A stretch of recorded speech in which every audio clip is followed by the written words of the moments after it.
झूठ से बस रिश्तों को छला जा सकता है।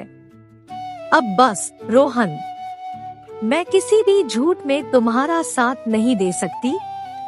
रूही, बस एक झूठ और, इस झूठ के कारण हम दोनों की शादी हो जाएगी। शादी के कुछ दिनों बाद अगर हमारा सच सामने भी आ जाए तो उससे क्या फर्क पड़ता है? रोहन, यह झूठ किसी और से नहीं, तुम्हारी माँ से बोलना है। एक झूठ बोलकर तुम अपनी माँ की भावना के साथ उसके विश्वास से भी खिलवाड़ करोगे। पर यह मत भूलो कि झूठ ज्यादा दिन नहीं टिकता, एक ना एक दिन सबके सामने आ ही जाता है। तुम्हारा मतलब क्या है रूही? यही रोहन की झूठ के पाव नहीं होते।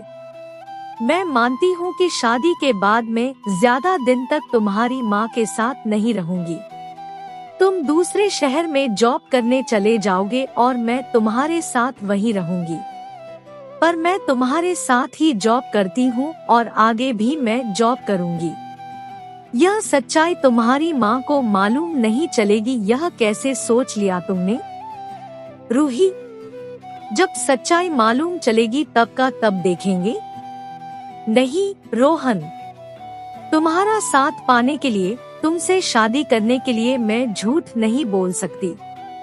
झूठ बोलकर तुम अपनी माँ की भावनाओं के साथ, उनके विश्वास के साथ खेल सकते हो, मैं नहीं। क्योंकि शायद तुम भूल गए हो पर मुझे अच्छी तरह से याद है, किसी भी रिश्ते की नींव विश्वास पर टिकी होती है।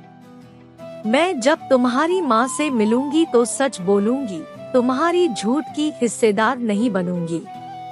अब आगे फैसला तुम्हारी माँ का होगा, वह मुझे मेरी सच्चाई के साथ स्वीकार करती है या नहीं। रोहन ने जब अपनी माँ और रूही को आमने सामने मिलवाया तो माँ को रूही की सच्चाई और खुद पर विश्वास दोनों ही बड़ा पसंद आया। माँ ने रोहन और रूही की शादी की अनुमति दे दी। रोहन को भी अपनी गलती का एहसास हो गया कि झूठ की बुनियाद पर बस रिश्तों को छला जा सकता है, अपनों के भावनाओं और विश्वास के साथ खिलवाड़ किया जा सकता है, और सच हमेशा ही रिश्तों की बुनियाद को मजबूती और विश्वास प्रदान करता है।